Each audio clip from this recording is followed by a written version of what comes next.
Hey guys, welcome back. Another episode of Bee's Garage. Today we're actually going to be doing an install. No more I have more teardown to do, but no more teardown videos for now. I'm going to be doing an install today. I've got my Summit Racing frame stiffener kit is in, so we've got that ready to go. So today we're going to be doing an install Summit Racing frame stiffener in a 1970 sheet 10 short bed frame. So with that said, here we go. Okay, so what we got here is, let me take you over and show you this. Here is our Summit Racing frame stiffener. That's the main centerpiece that goes in it. It also comes with your side rails that go inside the frame. You got your rears, your fronts, and then I got a transmission piece over there that's going to bolt the transmission to, and that's right here. This guy here actually goes inside of this.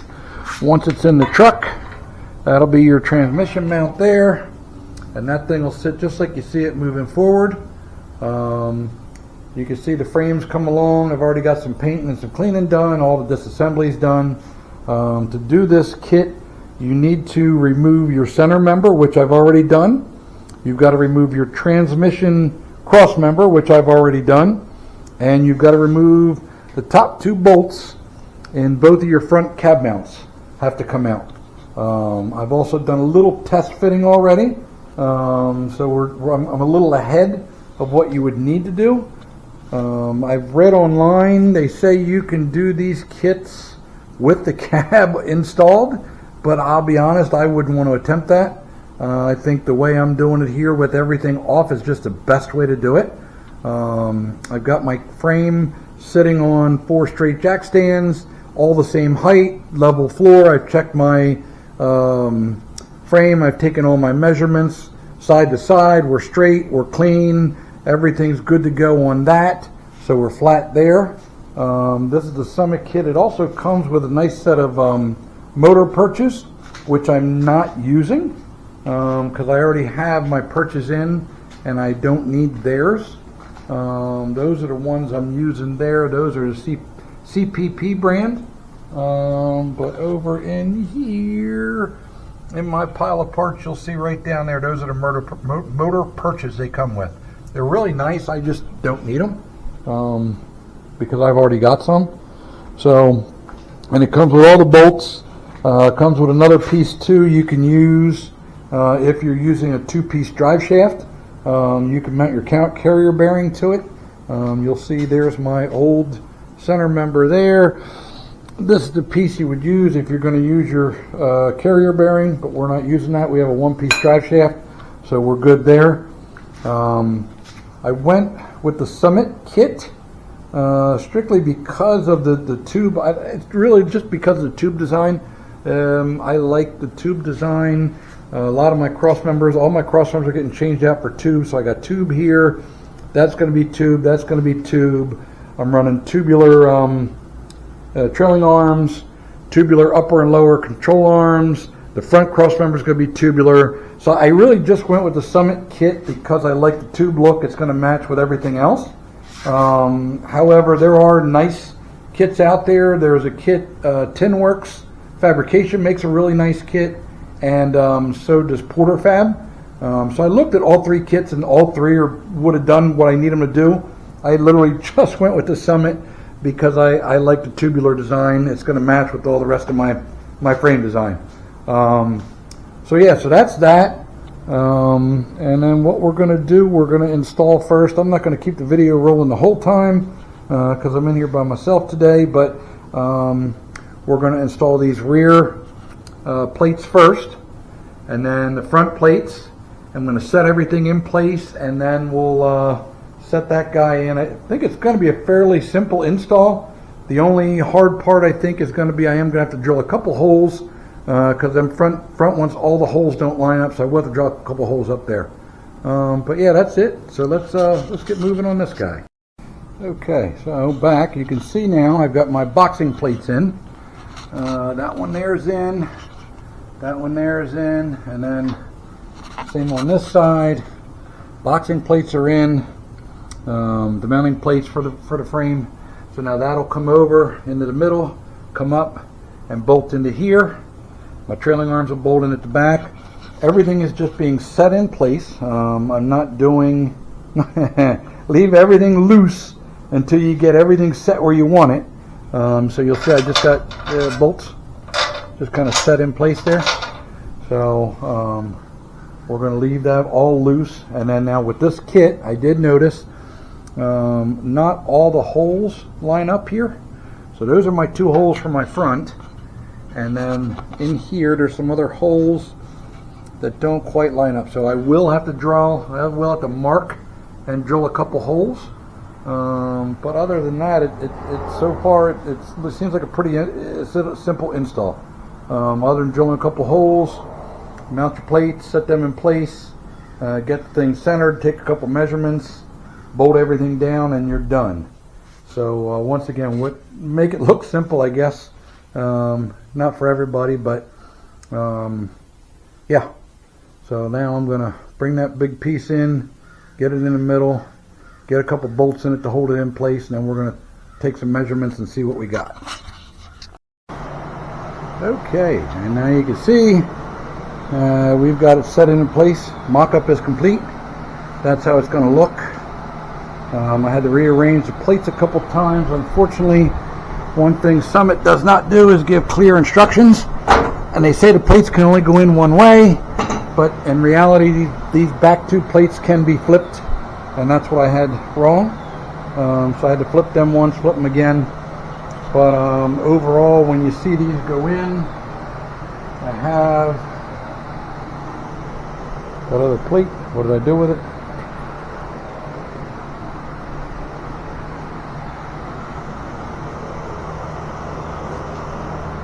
Here it is here. You see these plates?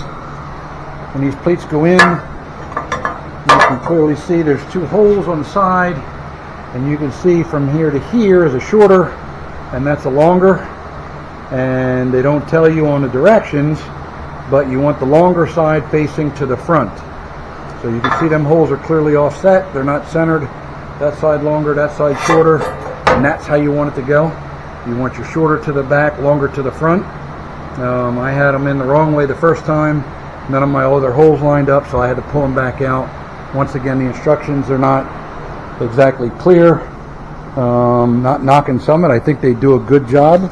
But literally they give you a picture like that, and they tell you, oh, it just, it only goes one way.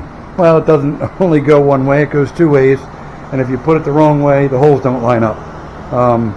But yeah, you'll see you got your front plates hold 2 here, and then 2 here, and then you'll have 4 in here, 4 in there. This plate will go in. Again, these 2 hold the front, but you don't have any holes lined up here. So I'm going to have to make marks and drill a couple holes so I can get some more bolts in those. So yeah, but pretty much that's what you're looking at right there. And this thing is designed on the bottom. It's got notches so you can run exhaust up in through here. You can still run behind your boxing plates to run all your brake lines, fuel lines, all that kind of stuff. All your wiring can go behind your boxing plates. And then once this thing is all tightened in theory, it's going to keep this frame from flexing anymore. Also, when Summit ships this, they do ship it bare metal. So what you see is I've already gone ahead on my own and put just a light coat of Rust-Oleum, just Rust-Oleum gloss black on it, just to protect the metal more so. And then if I scratch it a little bit, I can always touch it back up later. I'm not super worried about it. But yeah, when this does come, it does come in bare metal. Okay, so it started raining here. But I've got 3 of the 4 boxing plates in. I saved you the painstaking joy of watching me put nuts and bolts in. But basically I had to drill 2 holes on top, I had to drill 3 on the bottom, just laid everything out. I'm going to do this one now. You'll see it just slides right out of here, and I go underneath, mark which holes I want from underneath, and I'm actually marking the holes that are in here because they're elongated. So rather than just drilling from the frame through, I'm drilling up from the bottom, from the inside out, so I can mark them from the inside out, because these elongated holes allow this to slide in and out. So when you're getting all your stuff set in place, it allows it to slide in and out. So I'm going to go underneath, I'm going to mark holes on the inside of the frame, 2 more on top because I have 4 there, and I'm going to 3 more on the bottom, drill those out, put bolts in, and boxing plates will then be ready. Then I can set that back in place. We can line everything up and then just start bolting it all together. So here we go.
Okay, so it's in. There it is. Just got to tighten all the bolts up. That's the fun part with this thing. It's you got to stick your fingers back in here and get all these stupid little bolts in there and get your nuts on and all that stuff.